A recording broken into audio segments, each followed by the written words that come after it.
Welcome to Shortcut Children. Today we will discuss the question answers of our first poem from our Hornbill book of class 11th. The poem is A Photograph, which was written by the poet is Shirley Tolson. So you can see the first question here. Now first they are asking the meanings of the words paddling and transient.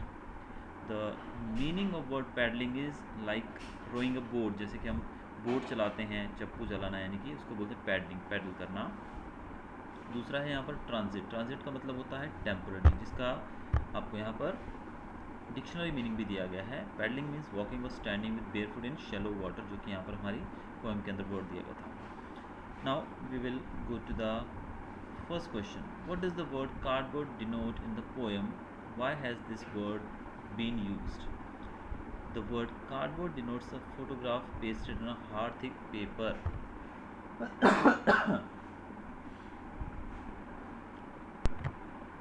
This word has been used to refer to a practice in the past when photographs were pasted on cardboard and framed with glass front to preserve them.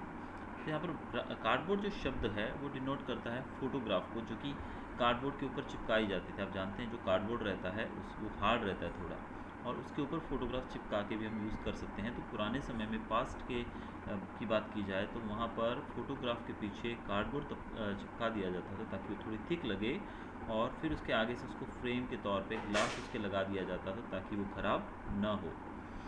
अगला हमारा question है what has the camera captured? Camera ने क्या capture किया था?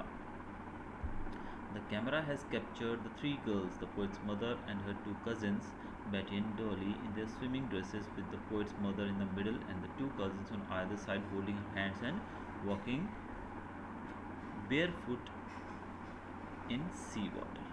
अब यहाँ पर कैमरे में क्या कैप्चर हुआ था? हम जानते हैं कि तीन लड़कियाँ थी, जिनमें से एक पोएट की मदर थी जो बीच में थी, और दोनों लड़कियाँ कजिन्स जो थी डॉली और बेटी वो साइड में थी, अपने स्विमिंग कॉस्ट्यूम में थी, और वो उस रेत पे उस शैलो वाटर के अंदर वो नंगे पाँव चल रही थी। What has not changed over the years? सालों में क्या नहीं बदला है? Does this suggest something to you? The sea has not changed over the years, यानी कि सालों गुजर गए हैं, अब पोएट की मदर जो है वो उनके साथ नहीं है, फिर भी सी जो है उसके अंदर बिल्कुल भी बदलाव नहीं आया है।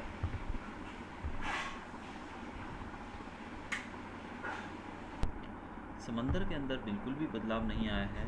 उसकी जो वेव्स थी वो आज भी फ्रेश और शाइनिंग और एकदम टायरलेस हैं जैसे वो सालों पहले थी। The changelessness of sea reminds us of the changes in human face with advancing age, यानी कि समंदर यानी कि नेचर के अंदर कोई भी बदलाव नहीं आता है समय के साथ साथ, लेकिन ह्यूमन फेस की बात करें यानी इंसानों की बात करें तो एज के साथ साथ बहुत सारे बदलाव हमें देखने को मिलते हैं। The poet's mother laughed at the snapshot. What did this laugh indicate? The laugh indicated her joy at remembering an incident connected with her past life when she was quite young and free from the tensions and worries of life. तो ये जो laugh, जो उनके चेहरे पे जो हंसी थी, जो मुस्कान थी, वो पोएट की माँ को उस समय में ले जाती हैं, वो उस इंसिडेंट से कनेक्ट कर देती हैं उनको पास्ट लाइफ के, जब वो बहुत यंग थी, और उस समय उनको बिल्कुल भी she was free, tension free and worries free. उस समय यानी कि बचपन एक ऐसा होता है इंसान का जब वो टेंशन फ्री, वरी से मुक्त रहता है। तो जो कवित्री है हमारी, उनकी माँ को ये जो लाफ जो था यानी कि जो हंसी थी उनके चेहरे पे, वो उनके पास्ट में ले जाती है। What is the meaning of the line both thrive with the labored ease of loss? So this is one of the important question from this chapter. यही ज़्यादातर पूछा जाता है। तो आंसर है इसका the sea holiday and the laughter of the poet's mother are incidents of the past. अब sea holiday जो था माँ का, वो भी पास्ट में था, और माँ की जो हंसी थी वो भी पास्ट था। There is a sense of loss associated with both them. दोनों के साथ ही एक लॉस, एक घाटा यानी कि कुछ खो देना, ऐसा सेंस हमें देखने को मिलता है। Both are amusing yet disappointing as a state of feeling comfortable और रिलैक्स्ड इज अननेचुरल और forced one. This sense of loss is quite painful to bear, यानी कि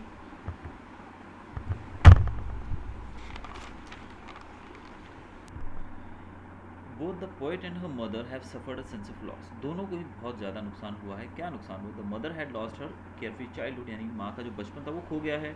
she couldn't have those moments of enjoyment again that she once experienced at the beach. ये जो moments से जो enjoyment उन्होंने बीच में किया था, क्या वो दोबारा वापस आ सकता है वो समय? वो वापस नहीं आ सकता है, इसलिए वो खो चुका है। She couldn't be the sweet smiling girl of 12 again. वो फिर से 12 साल की नहीं हो सकती हैं, एक स्वीट स्माइलिंग गर्ल दोबारा नहीं बन सकती हैं। जबकि दूसरी तरफ तो ये बहुत बड़ा लॉस था माँ के लिए। जबकि दूसरी तरफ बात करें, on the other hand the poet was also at loss. जो कवित्री थी उनको भी लॉस हुआ था। क्या? She would never see that smiling face of mother and experience her laughter again in life as she had passed away. अब जो माँ है, उनको उनकी मौत हो चुकी है, यानी कवित्री की जो पोएट की माँ है वो नहीं है उनके साथ, और उनका जो मुस्कान भरा चेहरा था अब वो दोबारा कभी भी नहीं देख पाएंगी, क्योंकि माँ उनके साथ नहीं है, she is no more. The memories for both were beautiful but ironically painful, as both the ladies struggled to bear their respective losses with the tolerable ease। यानी कि दोनों की जो मेमोरीज थी वो बहुत ही सुंदर थी, लेकिन अब वो दोनों ही उसको बरकरार रखने में नाकामयाब रही हैं। यानी कि माँ भी चली गई है, उनका लाफ्टर भी चला गया है, और दोनों के जीवन में ही एक नुकसान हुआ है। तो चलिए आगे चलते हैं हमारे 6th क्वेश्चन की तरह। What does this circumstance refer to? This circumstance refers to the death of poet's mother।